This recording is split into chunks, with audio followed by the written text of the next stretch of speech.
If you have a 1999 to 2004 996 that you are having trouble filling with gas, your check engine light keeps coming on, you hear a sound like someone is blowing across the top of a bottle, or your car will not enter a ready state for a smog test, you may have a faulty fuel line vent valve. This project will deal with the replacement of your fuel line vent valve. You will only need a 10mm wrench or a 10mm socket to complete this job. Before you begin, check your gas cap. Many of the issues described above can be the result of a bad seal in your gas cap, and it's a lot easier and cheaper to replace or fix your gas cap. Unless the seal on your gas cap is torn, it is probably the fuel vent valve. You will need to remove the fender liner in the right front wheel well. Please see our article at pelicanparts.com for instructions on how to do this if you're having any problems. With the liner removed, you can see the valve attached to the filler neck.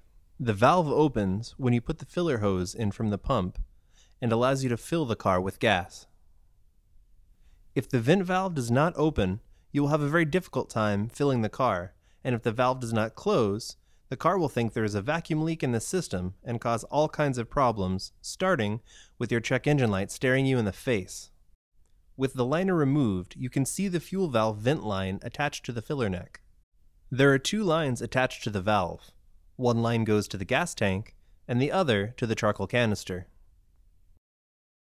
Remove both lines by squeezing together the tabs on the connectors and pull the connector and line off the valve.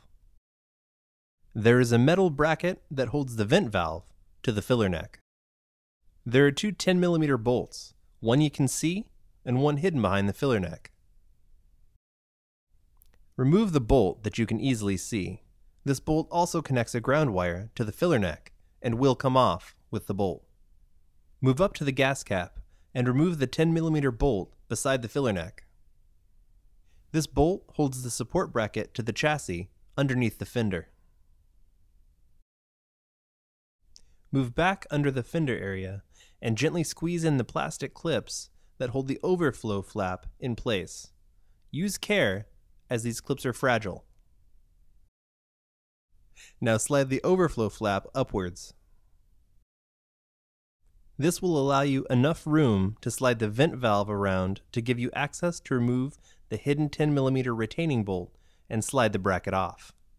You can now remove the fuel line vent valve from the filler neck. Installation of a new valve is the reverse of removal.